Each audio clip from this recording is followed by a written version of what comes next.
This article focuses on the status of ethnic minorities in contemporary Iran. Ethnic demographics. The majority of the Iranian population is formed by the Persians. The largest other ethno-linguistic groups are Azerbaijanis, Kurds, Lurs, Mazandaranis and Gilakis, Arabs, Baluchi, Turkmens. There are numerous minor groups, various tribal Turkic groups accounting for about 1% of the population between them, and small groups with presence in the region going back at least several centuries, such as the Armenians, Georgians, Assyrians, Jews, and Circassians. Furthermore, there are recent immigrant groups, arriving in the 20th to 21st century, such as Russians, Turks, Koreans, Iraqis, etc. Some of the main ethnic groups in Iran are also religious minorities. For instance, the majority of Kurds, Baluchis and Turkmen are Sunni Muslims and the Armenians are Christian, while the state religion in Iran is Shia Islam. Some of these groups, however, have large Shia minorities, and the overwhelming majority of Persians in Azeris are Shia. Many of the traditionally tribal groups have become urbanized and culturally assimilated during the 19th and 20th centuries, so that ethnic identity in many cases is less than clear-cut. There have also been considerable intermarriage rates between certain groups, and nearly all groups are fluent in Persian, in many cases marginalizing their traditional native tongue. Some groups may identify with their status as ethnic minority only secondarily, or cite multiple ethnic affiliation. Current policy.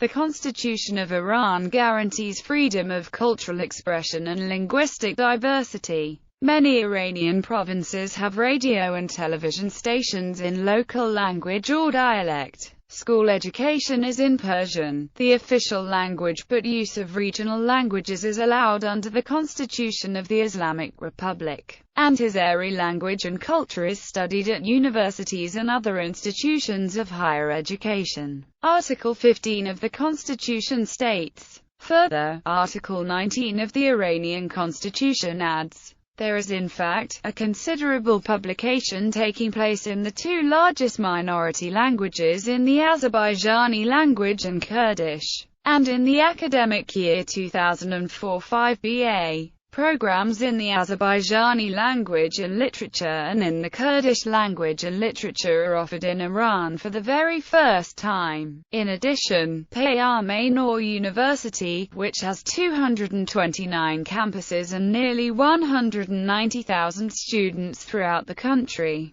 in 2008 declared that Arabic will be the second language of the university, and that all its services will be offered in Arabic, concurrent with Persian. Regional and local radio programs are broadcast in Arabic, Armenian, Assyrian, Azerbaijani, Baluchi, Bandari, Georgian, Persian, Kurdish, Mazandarani, Turkoman, and Turkish. However, some human rights groups have accused the Iranian government of violating the constitutional guarantees of equality, and the UN General Assembly has voiced its concern over increasing discrimination and other human rights violations against ethnic and religious minorities. In a related report, Amnesty International says, some Western journalists and commentators have expressed similar views. John Bradley is of the opinion that, nevertheless, representatives of various ethnic minorities have enjoyed a successful political career in Iran. For example, Ali Khamenei, the current supreme leader, is half Azeri, and Ali Shamkhani, the former defense minister, is Arab. Many, if not most, members of the national cultural and political elite have mixed ethnic roots. Most provincial governors and many members of the local ruling classes and clergy are members of the relevant ethnic groups. Many, if not most, members of the national cultural and political elite have mixed ethnic roots. Separatist tendencies, led by some groups such as the Kurdish Democratic Party of Iran and Kamala in Iranian Kurdistan, for example, had led to frequent unrest and occasional military crackdown throughout the 1990s and even to the present. In Iran, Kurds have twice had their own autonomous regions independent of central government control. The Republic of Mahabad in Iran, which was the second independent Kurdish state of the 20th century, after the Republic of Ararat in modern Turkey, and the second time after the Iranian Revolution in 1979. Jalal Talabani, leader of the Iraqi Patriotic Union of Kurdistan, in a 1998 interview, contrasted the situation in Iran with that of Turkey. With respect to Kurds, devolution has also occurred in other provinces such as Balochistan, Khuzestan and Iranian Azerbaijan. However, ethnic minorities seeking more autonomy are suspected of being instigated by foreign powers.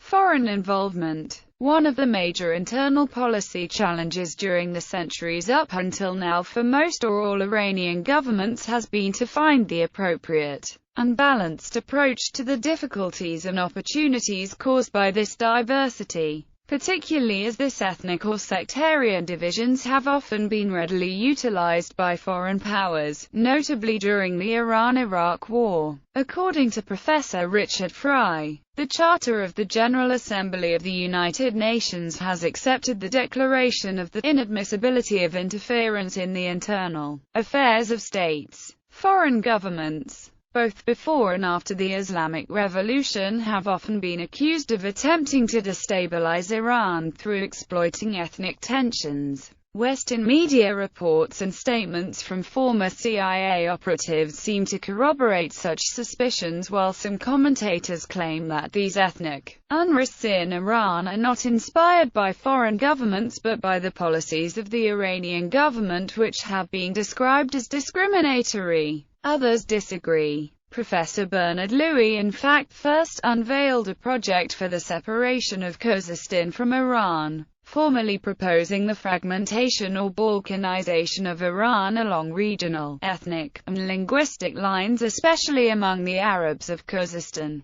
the Balochis, the Kurds and the Azerbaijanis. Some Iranians accused Britain of trying to topple the regime by supporting insurgents and separatists. Other states, however, are also believed to be involved in the politics of ethnicity in southern Iran. Professor Ephraim Karsh traces out the origins of Saddam Hussein's wish to annex Khuzestan using the ethnic card. During Iran's 1979 revolution, after sending thousands of Iraqi Shiites into exile in Iran and the quick and brutal suppression of Kurdish dissent, during the Cold War, the Soviet Union's tentacles extended into Iranian Kurdistan. As the main supporter of ethnic communist enclaves such as the Republic of Mahabad, and as the main arms supplier of Saddam Hussein, both the Soviet Union and its predecessor the Russian Empire made many attempts to divide Iran along ethnic lines.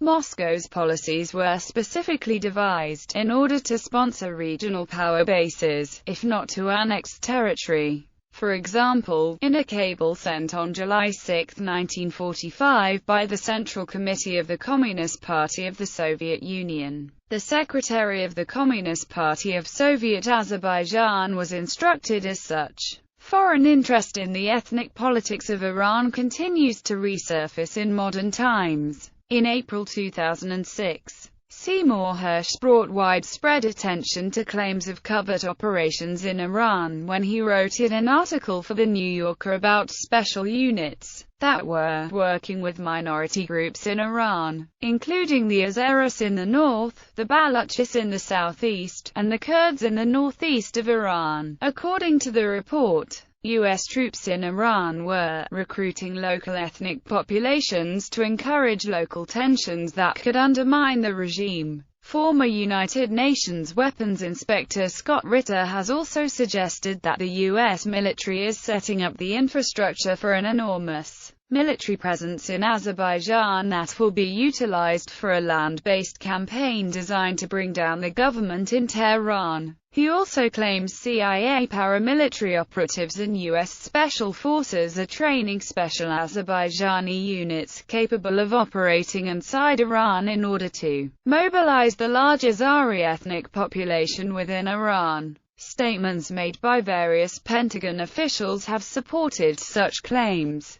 On September 7, 2004, referring to Iran's ethnic minorities, Deputy Secretary of State Richard Armitage stated, "Both Iran and Turkey reacted angrily to a map of the new Middle East by Colonel Ralph Peters, when it was revealed that the map was used in training programs at NATO's Defense College for Senior Military Officers, and National War Academy. Some representatives of Western governments have even met with leaders of such groups. An example is June 31, 2005, when Pierre Pettigrew met Rafiq Abu Sharif, a separatist representative of the Al-Amawaz Arab People's Democratic Popular Front. According to the Front's website, Abu Sharif submitted a detailed letter to Pettigrew, detailing the nationalities under oppression in Iran, further meeting with Canadian parliamentaries to further discuss the matter. The Republic of Azerbaijan is also accused of encouraging ethnic divisions in the Iranian region of Azerbaijan. According to James Woolsey, former director of CIA, Washington should also pay attention to Iran's geographic and ethnic fissures. For example, a large share of Iran's oil is located in the rest of Arab-populated regions in Iran's south. IASO Athanasia Dis quotes another CIA operative describing